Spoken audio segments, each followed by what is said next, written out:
Είχαμε υποσχεθεί στο live της Δευτέρας ανάλυση για την J-Short. Αργήσαμε λίγο, αλλά τα καταφέραμε. Καταρχήν αυτό το κανάλι βγάζει βίντεο μετά από ένα μήνα πάλι. Ναι, τελευταίο βίντεο που είχαμε κάνει ήταν με τον coach Βόβορα, που είχαμε κάνει την ανάλυση της ΕΦΕΣ και ήρθε η ώρα να κάνουμε την υπόσχεσή μας πραγματικότητα και να φέρουμε μία άλλη οπτική όσον αφορά το DJ Shorts. Είναι καλός, κάνει για τον Παναθηναϊκό, αξίζει, έκανε καλά που τον πήρε. Όχι ότι μας αφορά, γιατί στην τελική ανάλυση ο coach Αταμάν γνωρίζει καλύτερα από όλους μας, αλλά είπαμε κι εμείς να θέσουμε τη γνώμη μας σε εσάς και να ευχαριστήσουμε πάρα πολύ για το live της Δευτέρας που ήμασταν 1.100 άτομα και έχουμε πάρει πάνω από 300 subscribers. Και επειδή Παναγιώτη δουλέψαμε πάρα πολύ για να γίνει αυτό το βίντεο και είναι μοναδικό βίντεο, είναι η πρώτη φορά που κάνουμε κάτι τέτοιο στο κανάλι μας, να ζητήσουμε από τα παιδιά να κάνουν ένα like και ένα subscribe άμα τους αρέσει το content και φυσικά να μας γράψουν στα σχόλια αν τους άρεσε αυτό που είδαν. Είναι πολύ σημαντικό για να ξέρουμε και εμείς να συνεχίσουμε να κάνουμε τέτοια βίντεο και να τα βάλουμε στην καθημερινότητά μας και στην εβδομαδία μας ρουτίνα. Αλήθεια είναι σωστό αυτό που λες. Προσπαθούμε να βελτιώσουμε το περιεχόμενο και να βάλουμε και μία σημείωση ότι θα προσπαθήσουμε να συζητήσουμε για κάποια θετικά και αρνητικά του DJ Shorts, χωρίς αυτό να σημαίνει ότι ό,τι δούμε μέσα στη χρονιά μπορεί απαραίτητα να είναι αυτό. Γιατί το παράδειγμα το έχουμε κοντινό. Λορέτζο Μπράουν για παράδειγμα. Άλλα περιμέναμε τον περασμένο Ιούνιο που ο Παναθηναϊκός τον απέκτησε από νωρίς. Άλλα βγήκανε μέσα στο γήπεδο. Είναι και κομμάτια προσαρμογών. Εμείς πάμε να δούμε το γενικό πλαίσιο. Ωραία. Πριν ξεκινήσουμε, μήπως να δείξουμε αυτή εδώ την κάρτα. Giveaway, φανέλα Kendrick Nunn στο Instagram του PowerTalk, ευγενική χορηγία από τον Πάνος κάτω παύλα G90. Θα βρείτε το link στο πρώτο σχόλιο και στο description του βίντεο. Μπαμ. Και να μην ξεχνάτε, το έχουμε ξαναπεί στο live, έρχεται και άλλο giveaway στο κανάλι του YouTube, εδώ που βλέπετε αυτό το βίντεο, οπότε θα είναι μόνο για subscribers. Κάντε subscribe για να λάβετε μέρος στην επόμενη κλήρωση που έρχεται. Ready? Ready. Time's ready, let me blaze. Spend money, what a waste. Time's money, money pays. You ain't ready for the eighth. She ain't ready for the eighth. Mad as savage, me back and I'm back and it happening, ready to blow. I remember doing deeds with Deji from the street, they left me on my own. Monkey asking me about how I got the P, I told her leave it, mama grow. Then they're ringing up. DJ Shorts, πρώτο κομμάτι ανάλυσης. Εδώ απλά προσπαθούμε να διαβάσουμε τα νούμερα που έφερε την περσινή χρονιά για την Παρί. Να ευχαριστήσουμε το 3 Steps Basket που μας βοηθάει σε αυτή τη διαδικασία. Ένας αθλητής με ένα από τα μεγαλύτερα usage σε όλη τη λίγκα πέρυσι, 29,7. True shooting effective field goal συζητήσιμα 56,9 και 52,4 αντίστοιχα. Δείχνει και τη δυσκολία των shoot στα οποία πήρε και το κομμάτι της δημιουργίας 17,8 πόντι, οι πόντοι που δημιουργούσαν ένα παιχνίδι για την Πάρη, οι οποίοι μαζί με τους 19 που έβαζε δίνανε ένα πολύ μεγάλο σύνολο και 7,3 assist μέσο όρο σε 27,2 λεπτά. Ένας παίκτης που αν μη τι άλλο στο κομμάτι της δημιουργίας έμοιαζε πέρυσι να είναι ό,τι πιο σταθερό στην Ευρωλίγκα, νομίζω. Πολύ σωστά. Ένας αθλητής βραχής όμως, ύψος 1,75, θέση guard προφανώς. TJ Shorts παρήγαγε τους 36 πόντους περίπου ανά παιχνίδι για την ομάδα του, κάτι το οποίο θεωρώ δεδομένο ότι δεν θα το βρει στον Παναθηναϊκό. Δεν θα είναι αυτός που θα είναι ο πρώτος και κύριος λόγος, αλλά νομίζω, Παναγιώτη, με αυτούς τους αριθμούς που βλέπουμε, έρχεται για να είναι νούμερο ένα point guard στον Παναθηναϊκό. Οτιδήποτε άλλο έρχεται στη θέση Άσο, στη θέση του point guard, θα έρχεται συμπληρωματικά. Είτε αυτός είναι ο Κώστας Λούκας, είτε είναι αυτός ο Τζέριαν Γκραντ. Πού φτάσαμε για να λέμε συμπληρωματικά, ξέρεις, ο Τζέριαν Γκραντ και ο Κώστας Λούκας. Αν και νομίζω ότι το Τζέριαν Γκραντ δεν θα το δούμε τόσο πολύ στο ένα, θα είναι συμπληρωματικός πίσω από τον Kendrick Nunn. Θεωρώ θα δούμε μειωμένους πόντους. Δεν πρόκειται να δούμε ένα 19 πόντους. Το θεωρώ σχεδόν αδύνατον. Αλλά περιμένω και αναμένω να δούμε περισσότερες assist. Κατά το δυνατό δηλαδή. Εντάξει, μην φανταστείτε ότι θα πάμε στις 7 στις 10. Είναι πολύ δύσκολο. Αλλά να πάμε στο 7,5, στο 8, κάπου εκεί. Να παραμείνουν οι assist, δηλαδή όσο αναφορά το usage που θα έχει ο TJ Shorts στον Παναθηναϊκό, θα σκέφτεται πρώτα την πάσα και μετά σε δευτερεύον μπορεί να έρχεται ένα ISO αναλόγως και ποιον έχει δίπλα του. Γιατί μην ξεχνάμε ότι στην Παρί δεν είχε δίπλα του τον Kendrick Nunn, δεν είχε δίπλα του τον Ματίας Λεσόρ, δεν είχε τον Χουάντσο Χερναγκόμες, δεν είχε τον Τζέντι Οσμάν. Είναι πολύ διαφορετική η δόμηση του Παναθηναϊκού όσον αφορά το ρόστερ και την πεντάδα που μπορεί να έχει μέσα σε σχέση με αυτή της Παρί. Στην Παρί ήταν ο μόνος πόλος έλξης που υπήρχε. Ναι, νομίζω στα νούμερα που λες το 19-7, ότι αν γινόταν με κάποιο τρόπο να τελειώσει τη σεζόν του στον Παναθηναϊκό με 10-10 πόντους και 10 assist, όλοι θα ήταν ευχαριστημένοι. Δύσκολο νούμερο βέβαια το double-double μεσόωρο και τα λοιπά, αλλά είναι αυτό που φαντάζομαι ότι ο Παναθηναϊκός περιμένει από τον Σόρτς να του δώσει τα κλειδιά, και ο Σόρτς είναι αυτός που θα αποσυμφορήσει και θα αποφασίσει για τις επιθέσεις του Παναθηναϊκού. Όχι απαραίτητα όμως να εκτελέσει. Πριν προχωρήσουμε στην επόμενη κάρτα που είναι το shoot chart του Παναθηναϊκού, του DJ Shorts, με συγχωρείτε. 27,2 λεπτά ένα παιχνίδι. Το βλέπεις να μένει εκεί? Βλέπεις να πέφτει? Θα μπορούσε να είναι εκεί. Θα μπορούσε να είναι στο 25, στο 26. Θα μπορούσε να είναι εκεί. Χρονικά δηλαδή θα το έβλεπα να συμβαίνει. Είπαμε πρώτο και κύριο χαρακτηριστικό, βάσει των αριθμών που βλέπουμε, assist. Δεύτερο κύριο χαρακτηριστικό που βλέπεις, ποιο είναι? Για ποιο λόγο ο Παναθηναϊκός αποκτά το DJ Shorts? Νομίζω ότι είναι ένα σετάρισμα στο transition του Παναθηναϊκού, αυτό που μας είχε εξηγήσει ο coach Σερέλης από πέρυσι. Πλέον θα το λέμε πέρυσι, θα το αναφέρουμε ως περσινή χρονιά, ότι ο Παναθηναϊκός είχε τη διάθεση να τρέξει ακόμη περισσότερο. Νομίζω ότι με τον Shorts, ας πούμε, τον Ναν και τον Όσμαν, είναι κάτι που ο Παναθηναϊκός μπορεί να κάνει σε πάρα πολύ μεγάλο βαθμό. Και σαν τρίτη επιλογή θα έβλεπα τη δημιουργία. Τη δημιουργία την είπαμε πρώτη, σαν πρώτη, δεύτερο transition και νομίζω μετά τρίτο το ISO θα βάζες. Το ISO, συγγνώμη, ναι, εγώ μπερδεύτηκα. Να μην ξαναγίνει, φίλε. Όχι. Ναι, οι περιπτώσεις που ο Shorts θα κληθεί να παίξει ένας εναντίον ενός και να δημιουργήσει μέσα από αυτή τη διαδικασία, όχι απαραίτητα να εκτελέσει στον Παναθηναϊκό, στην Παρί μπορεί να εκτελούσε κιόλας. Θα είναι πάρα πολλές, νομίζω. Πάμε στην επόμενη κάρτα. Ναι. Πάμε να δούμε πού του άρεσε να κινείται και να σουτάρει. Αυτό είναι το shot chart. Να εξηγήσουμε ότι αυτή είναι η διαδικασία με την οποία κάνουμε την ανάλυση, γιατί πλέον το κανάλι έχει μεγαλώσει και μπορεί να έχουν έρθει και άλλα παιδιά τα οποία δεν έχουν παρακολουθήσει. Το shot chart είναι ξεκάθαρο, νομίζω, στο τι του αρέσει και τι δεν του αρέσει. Του αρέσει να κινείται από το τρίποντο και μέσα, του αρέσει πάρα πολύ ο κεντρικός διάδρομος. Θα το δούμε και στην επόμενη κάρτα. Όσο πιο ανοιχτόχρωμα και μικρά είναι τα κυκλάκια που βλέπετε, τόσο χαμηλότερο το volume, παύλα ένταση, παύλα αριθμό shoot που παίρνει ο παίχτης, του οποίου βλέπουμε το shot chart. Οπότε βλέπουμε ότι είναι ένας παίχτης ο οποίος, όσο πάμε προς τα δεξιά, στα άκρα δεξιά, έχει πολύ χαμηλότερη εκτέλεση. Νομίζω πως πακέτο με αυτή την κάρτα καταλαβαίνουμε αυτό που λέμε. Βλέπεις τον όγκο προσπαθειών 362 προσπάθειες από το κέντρο. Αρθριστικά το αριστερά και δεξιά μας δίνει το μισό από αυτό που παίρνει ο παίχτης από το κέντρο, και αριστερά έχει φτιάξει πάρα πολύ ωραίο Χριστόφορος. Τα δίποντα τεράστιος όγκος 6,2 στα 12, 51,4, 0,8 στα 2,2 τα τρίποντα με 36%, πολύ πιο χαμηλό volume. Και η πρώτη ερώτηση, το 6,2 στα 12, πόσο το βλέπεις να γίνεται στον Παναθηναϊκό, Χριστόφορε? Θεωρώ ότι θα μπορούσε το 12 θα πέσει. Τώρα το πόσο θα μπουν για να καταλήξουμε δεν ξέρω. Δηλαδή θα μπορούσε το 12 να γίνει 8 και να έχουμε 4, ας πούμε, ή 5. Γιατί θα έχει και μεγάλη διαφορά. Ο τρόπος που θα τον αντιμετωπίζουν οι αντίπαλες άμυνες θα είναι τελείως διαφορετική. Γιατί δεν είναι ο μόνος πόλος όσο ήταν στην Πάρη. Έχει πολύ μεγάλη διαφορά. Σίγουρα, εντάξει, πρόβλεψη δεν μπορεί να γίνει στο συγκεκριμένο κομμάτι, αλλά νομίζω σίγουρα ότι θα μοιραστεί η μπάλα από τα χέρια του περισσότερο, παρά θα έχει τον εκτελεστικό παράγοντα στην ομάδα του Παναθηναϊκού.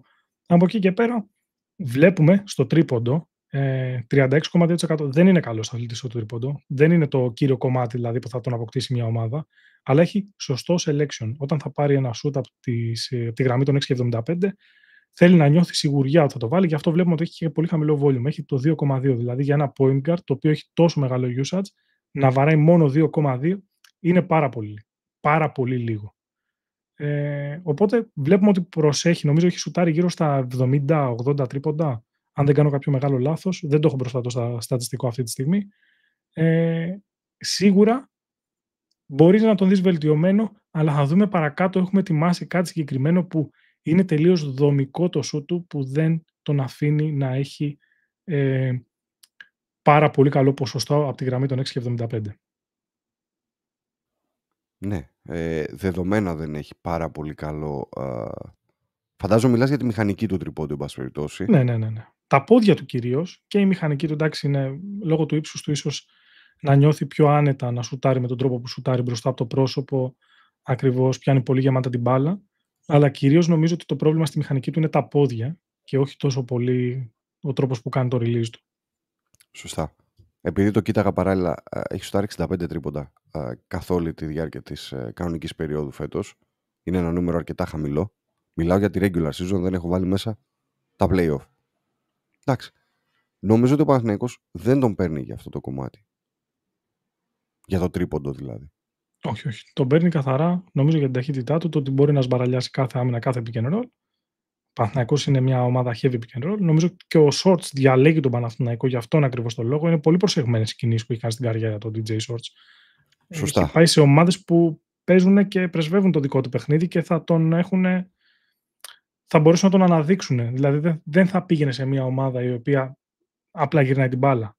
Ένα παράδειγμα, ας πούμε, είναι ο Ολυμπιακός. Δεν θα ταιριάζει τόσο πολύ. Είναι μια ομάδα που δεν παίζει pick and roll. Ο συγκεκριμένος αθλητής ξέρει να διαβάζει πάρα πολύ καλά το pick and roll. Το σμπαραλιάζει σε πάρα πολλές φορές και νομίζω θα το δούμε και στις επόμενες κάρτες που έχουμε ετοιμάσει, Παναγιώτη.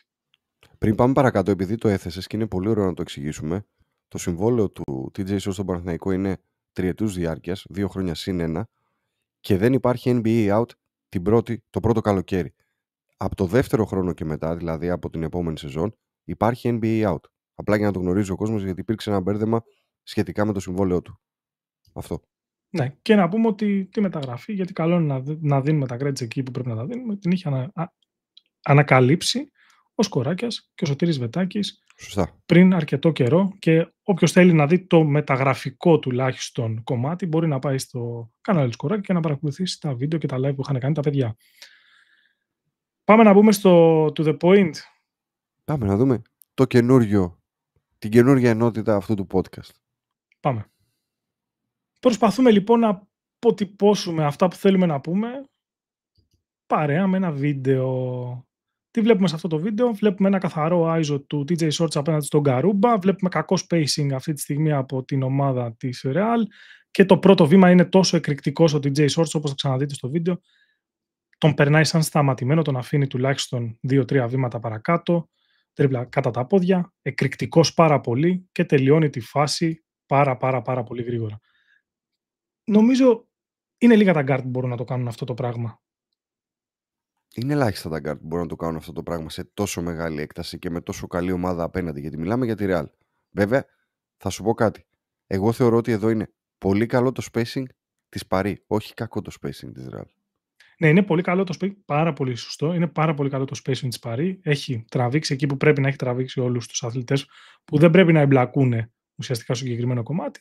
Και θέλω να μου πεις ποια φάση σου θυμίζει. Μήπως σου θυμίζει κάτι από τελικό? Ποια φάση? Παναθηναϊκός Real.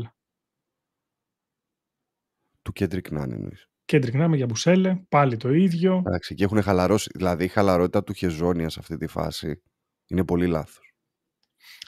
Δεν πάβει όμως να είναι ένα σωστό ISO, δηλαδή να πούμε ότι το four corners ουσιαστικά προσπαθούσε να τρέξει και ο Παναθηναϊκός, που ήταν στις 4 γωνίες 45 και στις γωνίες οι αθλητές, και ουσιαστικά δημιουργούσε το spacing. Είναι ένα παρόμοιο σύστημα, ας πούμε, που το τρέχει ο Παναθηναϊκός. Το τρέχει πάρα πολύ την περασμένη σεζόν, τη σεζόν που κατέκτησε την Ευρωλίγκα, και όχι αυτή που μας πέρασε. Είναι συγκεκριμένα, ίσως λόγω του Ματίας, ότι έχει χάσει πολύ, ξέρεις, το βάθος να μπορείς να τον τραβάς, να τραβάς πάνω σου κάποιον, να μην έχεις το δικαίωμα να τον αφήσεις καθόλου το δευτερόλεπτο. Πάμε να δούμε και την επόμενη φάση που έχουμε ετοιμάσει. Ναι. Η επόμενη φάση είναι κυρίως να δείξουμε το πώς γίνεται focus. Εδώ βλέπουμε μια ολόκληρη πεντάδα, είναι η πεντάδα του Παναθηναϊκού που κάνει focus πάνω στο DJ Shorts. Και τι κάνει? Παίρνει το screen, βρίσκει κατευθείαν το χώρο, ο Παπαπέτρου έχει στο νου του πίσω το Γιάντουνεν, και το mid-range που είπαμε την προηγούμενη πριν από λίγο είναι πάρα πολύ δύσκολο να σταματήσει. Βλέπουμε ακριβώς σε αυτό το γράφημα πως 5 παίκτες έχουν το νου τους μόνο στο DJ Shorts. Βέβαια η άμυνα από το Lorenzo Brown είναι πάρα πολύ κακή. Αν πας πάνω του, βέβαια, μπορεί να σε περάσει ακόμα πιο εύκολα και να δημιουργήσει καταστάσεις, γιατί μπορεί να γίνει ένα pop-out. Είναι πάνω στο pick. Δεν ξέρουμε τι θα μπορούσε να ακολουθήσει αν ήταν πιο κοντά ο Lorenzo Brown και ήταν καλύτερη η άμυνά του. Αλλά νομίζω ότι δείχνει όλο το attention, δηλαδή όλη αυτή την προσοχή που έχουν οι άμυνες πάνω του. σε αυτό το βίντεο, αν το βάλεις να παίξει άλλη μια φορά, θα δεις πόσο καλός είναι στο χειρισμό του σώματος όταν βάλει τον αμυντικό από πίσω. Κοίτα μόλις αφήσει τον Brown πίσω του, πώς τον ελέγχει, επειδή ξέρει ότι δεν μπορεί να τον ελέγξει αλλιώς.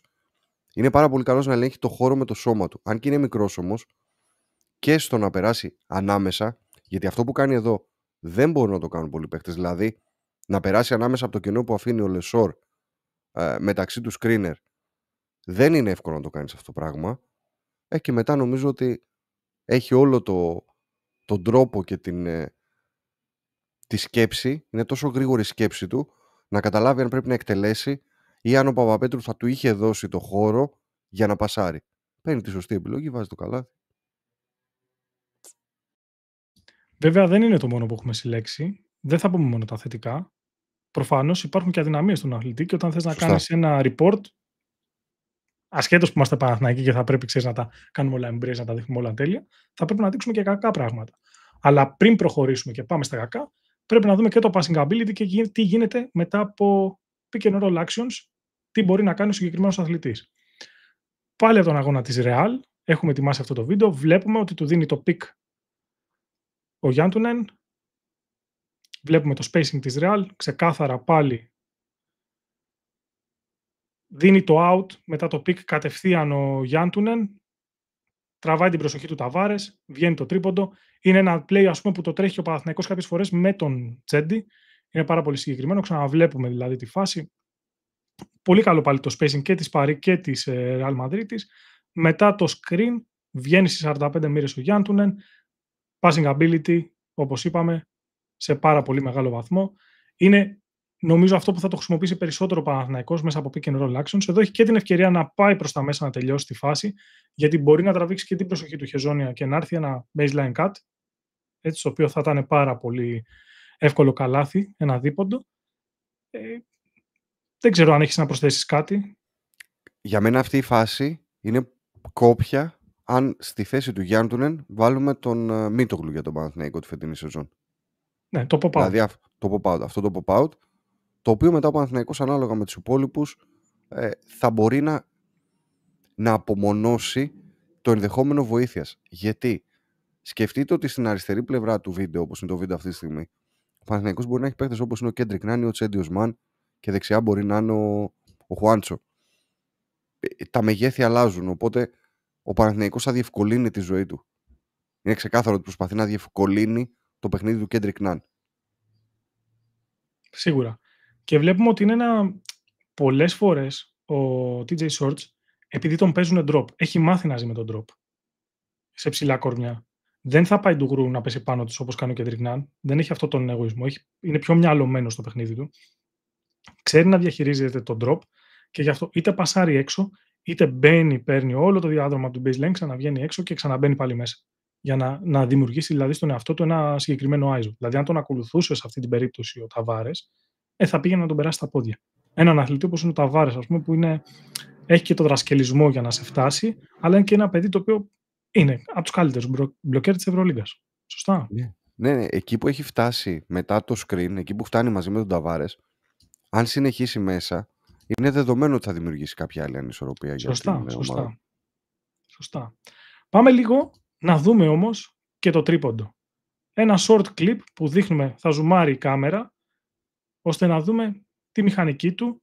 Βλέπουμε τα πόδια του πώς τεινάζονται κάτω στο συγκεκριμένο κομμάτι. Άμα μπορέσω θα το σταματήσω την ώρα του shoot.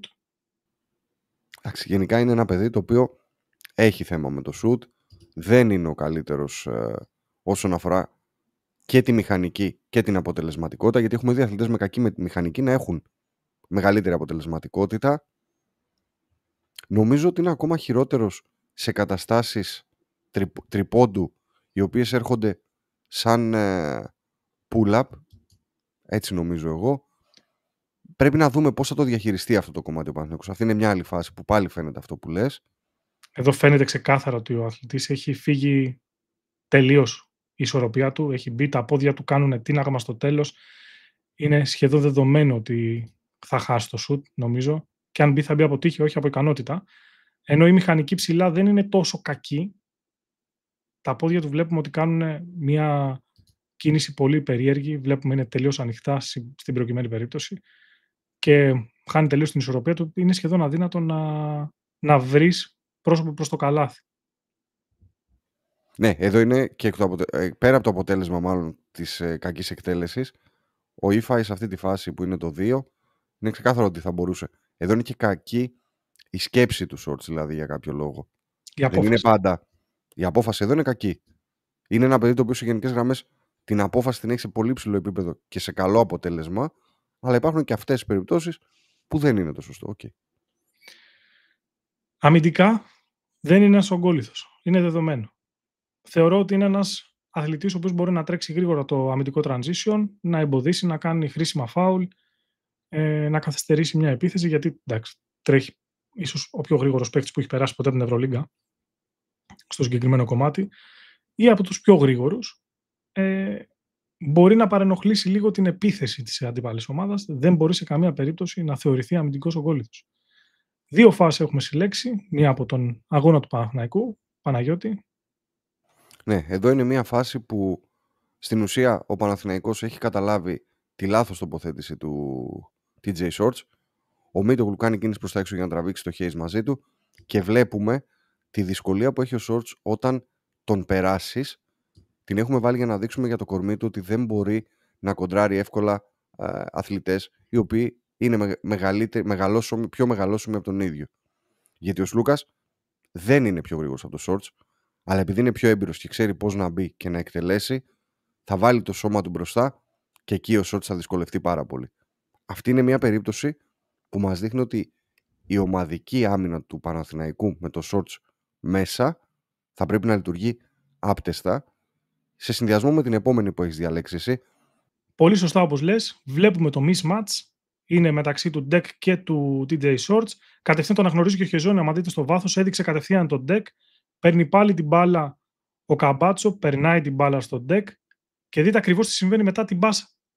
Αυτομάτως αλλάζει με το Γιάντουνεν για να πάει στράφη όλη αυτή η επίθεση. Δηλαδή γίνεται η περιστροφή πάρα πολύ γρήγορα, γίνεται back to the paint από τους υπόλοιπους και βγαίνουν πάλι ο Ντεβάριους Χέις και έχουμε ένα πάρα πολύ κακό shoot.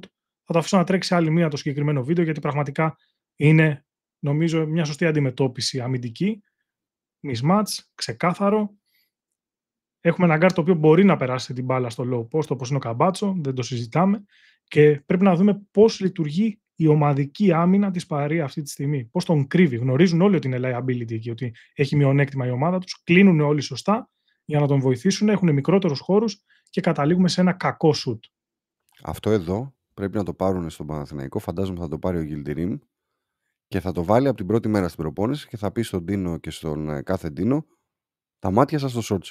Δεν γίνεται να λειτουργήσεις διαφορετικά με το Shorts όταν. Εκτός και αν βρει κάτι καλύτερο. Τι εννοείς? Ο Γιλντιρίμ. Θεωρώ το staff του Παναθηναϊκού είναι πολύ καλύτερο από αυτό της Παρί. Μπορεί να βρει. Αλλά εδώ, για να δίνουμε τα εύσημα στους προπονητές της Παρί, για παράδειγμα, ο τρόπος με τον οποίο έχουν προγραμματίσει την ομάδα και γίνεται η αλλαγή είναι κομπιούτερ η φάση. Δηλαδή βλέπεις ότι ο Γιάντουνεν πιο πολύ έχει έννοια τον παίχτη του Shorts παρά τον δικό του παίχτη. Τον δικό του παίχτη τον έχει βάλει πίσω του, τον έχει απομονώσει κάπως ώστε να μην μπορεί να πάρει εύκολα την μπάλα και κοιτάει να καλύψει το Shorts. Βέβαια γίνεται και η αλλαγή πάνω στο μαρκάρισμα, γιατί βγαίνει μπροστά ο Hayes, όπως θα δούμε. Γίνεται η αλλαγή.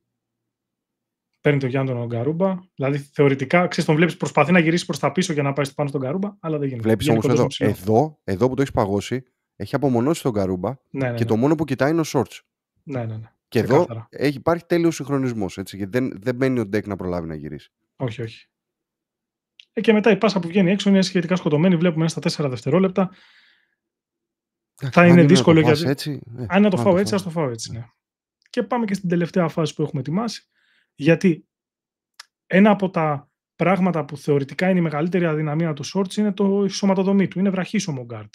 Ουσιαστικά ο Παναθηναϊκός παίζει heads out, παίζει blitz στην άμυνα. Βγαίνει δηλαδή ο ψηλός να παρεμποδίσει τον χειριστή της μπάλας, να το στείλει στην αντίθετη πλευρά, να διώξει την μπάλα από τα χέρια του, να γίνει κάτι συγκεκριμένο. Θα δούμε όμως σε αυτή τη φάση το πόσο εύκολα μπορεί να περάσει η μπάλα πάνω από το κεφάλι του Shorts. Εδώ βλέπουμε τον Serge Ibaka, ο οποίος θα πάει να δώσει ένα screen, γίνεται το blitz πάνω από τον Γιάντουνεν, βγαίνει για το heads out και πόσο εύκολα πέρασε η μπάλα, baseline κάτω από τον Ratan Mace, ο οποίος έχει ξεχάσει τελείως Ο Ifai χαιρετάει κάποιο φίλο του στα Ναι, ξεκάθαρα. Ο Ifai έχει πάρα πολύ το νου του που είναι η μπάλα. Έχει πάρα πολύ το μυαλό του στην μπάλα. Τον βλέπουμε 2 φορές γυρνάει, 3 φορές γυρνάει. 4η φορά γυρνάει, έχει πάει μπάλα στον Ibaka, έχει χάσει δηλαδή την επαφή με την άμυνα και το τρώει ξεκάθαρα εξαιτίας της άμυνας του. Αν και η περιστροφή έχει λειτουργήσει σωστά, ουσιαστικά, γιατί άμα δούμε το νούμερο 3, το Ward, πόσο γρήγορα βγαίνει πάνω στον Ibaka για να τον παρεμποδίσει, είναι πολύ σωστό, αλλά έχει ξεχαστεί ο Χίφι, πες το πως θες, και τρώνε το καλάθι. Νομίζω ότι είναι κάτι το οποίο θα το δούμε συχνά πυκνά στον Παναθηναϊκό να συμβαίνει. Δεν ξέρω ποια είναι η άποψή σου. Ναι, αλλά θα πρέπει να είναι πιο επιθετική αντιμετώπιση. Εδώ είναι λάθος και η τοποθέτηση του Γιάντουνεν, ο οποίος είναι στην άμυνα, δηλαδή ο τρόπος που έχει βάλει το σώμα του ούτε βοηθάει τόσο πολύ στο να σπρώξει προς τα έξω το Γιούλ που έχει την μπάλα, ούτε κλείνει γωνία πάσας. Είναι γενικά λάθος η αντιμετώπιση, αλλά σίγουρα φέρει μεγάλη ευθύνη και ο Shorts. Απλά το δείχνουμε για να εξηγήσουμε αυτό που είπε ο Χριστόφορος πριν, ότι δεν είναι όλα ρόδινα με το Shorts που πήρε ο Παναθηναϊκός και θα έρθουν και πράγματα στα οποία θα πρέπει να βρει απαντήσεις, αμυντικά κυρίως. Επιθετικά νομίζω θα είναι πιο εύκολα τα πράγματα για τον Παναθηναϊκό και θα τον βοηθήσει πάρα πολύ. Βέβαια, μιλάμε για ένα πάρα πολύ έξυπνο παιδί. Γνωρίζει τις αδυναμίες του ξεκάθαρα. Έχει πάρα πολύ μεγάλο focus μέσα στο γήπεδο. Διαβάζει εξαιρετικά τα πάντα. Πιστέψτε με, θέλω να πάτε να δείτε και να ανατρέξετε παιχνίδια του DJ Shorts με την Παρί. Πηγαίνετε να δείτε τα μάτς με τη Φενέρ, με τον Παναθηναϊκό. Είναι πολύ δύσκολο να τον βρεις, να τον ποστάρεις. Ξέρει να ελίσσεται, ξέρει να φεύγει. Δύσκολα τον παίρνεις σε screen μαζί. Δεν είναι τόσο εύκολο. Αν τον βρεις σε κάποιο transition, οι πόντοι που μπορεί να δώσει από το post, δηλαδή να τον ποστάρει ένας επιθετικός, είναι πολύ λίγοι. Πόσες φορές βλέπαμε, ας πούμε, φέτος στην Παρί και λέγαμε γιατί δεν πάνε να τον ποστάρουν, δεν τον βρίσκουν, δεν προλαβαίνουν να φτάσουν εκεί. Η άμυνα είναι συγκεκριμένη και κάνει συγκεκριμένα πράγματα. Ναι, και σίγουρα μιλάμε και για ένα παιδί το οποίο όλες οι πληροφορίες, τα reports και τα λοιπά τον έχουν σαν ένα παιδί το οποίο δουλεύει, το οποίο είναι πάρα πολύ σημαντικό. Δηλαδή ο Παναθηναϊκός παίρνει ένα παίχτη ο οποίος κολλάει στο υπόλοιπο σύνολο με το work ethic της ομάδας και ένα παιδί το οποίο, όπως είπες νομίζω στην αρχή, κάνει πολύ σταθερά βήματα και το ένα βήμα του είναι καλύτερο από το άλλο. Δείχνει μια εξέλιξη σε όλη την καριέρα. Σίγουρα, εκτός της εξέλιξης, εκτός όλα αυτά που είπες, το work ethic, τα πάντα, έχει και συγκεκριμένο mentality ο ίδιος. Έχει refuse to lose. Δεν θέλει να χάνει, δεν του αρέσει. Παντού όπου και να πηγαίνει είναι πάρα πολύ ανταγωνιστικός.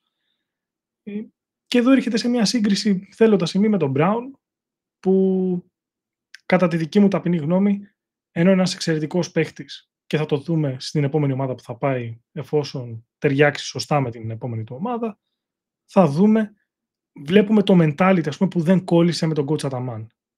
Δηλαδή, αυτό που προσπάθησε να το ζητήσει ο coach Ataman, αυτό που κατάλαβε ο ίδιος, όχι ότι δεν δούλευε ή ότι δημιούργησε κάποιο πρόβλημα, ήταν εξαιρετικός χαρακτήρας. Μέσα στα αποδυτήρια, δηλαδή, κανένας δεν έχει να πει, από τους συμπαίκτες του, από τους προπονητές του, δεν έχει να πει τίποτα. Εξαιρετικός επαγγελματίας, αλλά ποτέ δεν κατάφερε να μπει, να σκυλιάσει για αυτό που του ζητάει ο προπονητής του, να το κάνει στο 100%. Νομίζω ότι έχει και μια διαφορά, ότι δεν έρχεται για να είναι συμπληρωματικός όπως ήταν ο Λορέντζο Μπράουν στον Παναθηναϊκό, έρχεται για να είναι πρώτος. Τον θέλει ο Αταμάν για πρώτο. Θεωρητικά είναι ο παίχτης ο οποίος θα πάρει τη θέση του Κώστας Λούκα και ο Κώστας Λούκας θα γίνει ο Λορέντζο Μπράουν για τον Παναθηναϊκό. Δηλαδή θα έρχεται σε συγκεκριμένα χρονικά διαστήματα να δίνει αυτό που θα του ζητήσει ο προπονητής. Πριν κλείσουμε αυτό το βίντεο, Χριστόφορο, θα σε ρωτήσω την ερώτηση του 1 εκατομμυρίου. Kendrick Nunn, TJ Shorts. Μπορεί να λειτουργήσει αυτό το πράγμα για τον Παναθηναϊκό? Κατά τη δική μου γνώμη, ναι. Πώς το έχω στο μυαλό μου? Ο Παναθηναϊκός αναγκαστικά τρέχει στο transition. Δεν τίθεται θέμα. Θα έχει 3 αθλητές που μπορούν να τρέξουν πολύ καλά το transition, συν έναν που μπορεί να τρέξει καλά και έναν μέτρια προς καλά. Δηλαδή, τι εννοώ? TJ Shorts, πολύ καλά. Kendrick Nunn, πολύ καλά. Οσμάν, πολύ καλά. Εγώ 4 θα τους έκανα τους πολύ καλά, να ξέρεις. Εγώ βάζω καλά το Χουάντσο, ξέρω ότι θα τον έβαζες. Και βάζω μέτρια προς καλά τον Ματίας Λεσόρ. Γιατί ο Ματίας Λεσόρ, όταν παίρνει την μπάλα και την παίρνει από αμυντικό rebound, σταματάει. Θέλει να είναι πολύ σίγουρος που θα δώσει την πάσα. δεν βοηθάει πάρα πολύ το συγκεκριμένο κομμάτι. Αλλά έχουμε αθλητές, έχουμε δηλαδή μια πεντάδα η οποία στο transition μπορεί να είναι πάρα πολύ καλή. Αντιστοίχως θα είναι και πάρα πολύ καλή στο αμυντικό transition ταυτόχρονα. Πόντους δηλαδή που ο Παναθηναϊκός δεχόταν στο αμυντικό transition, δεν θα τους δέχεται πλέον. Δεδομένων των συνθηκών, το usage που έχει ο Kendrick Nunn, το να αποβάλεις μπάλες από πάνω του θα του κάνει μόνο καλό. Το να του δώσεις καλύτερες προϋποθέσεις θα του κάνει μόνο καλό. Ποιες είναι οι καλύτερες προϋποθέσεις? Βγάλε 2 actions, τα οποία μπορούν να του δώσουν ένα ελεύθερο τρίποντο, γιατί δυσκολεύεται πάρα πολύ να βρει το χώρο. Δυσκολεύεται πάρα πολύ να βρει χώρο στο mid-range. Συνήθως είναι 2-3 αθλητές πάνω του. Και νομίζω, επειδή υπάρχει αυτή η αντιμετώπιση στον shorts με τον drop, που πηγαίνουν όλοι προς τον drop, θα βρίσκει περισσότερους χώρους προς τα έξω. Δηλαδή και εκεί out πάσα που κάνει ο shorts είναι σε πολύ υψηλό επίπεδο. Το βλέπουμε για τις assists του 7,3 ανά παιχνίδι. Δεν μας αφήνει κανένα περιθώριο. Εγώ θεωρώ ότι μπορεί να ταιριάξει πάρα πολύ καλά. Αλλά, πάντα υπάρχει ένα αλλά. Δεν πρέπει να δούμε εκπτώσεις αμυντικές από τον Kendrick Nunn. Πρέπει να τον βοηθήσει πάρα πολύ. Και δεν ξέρω βέβαια αν θα ταιριάζει με τον Οσμάν στην ίδια πεντάδα. Είναι να δούμε πώς θα ολοκληρωθεί όλο το roster για να δούμε όλη την προσέγγιση του Παναθηναϊκού για την επόμενη σεζόν, γιατί θα υπάρξουν άλλες λογικά 2 έως 3 αλλαγές και πρέπει να το δούμε ολοκληρωμένο.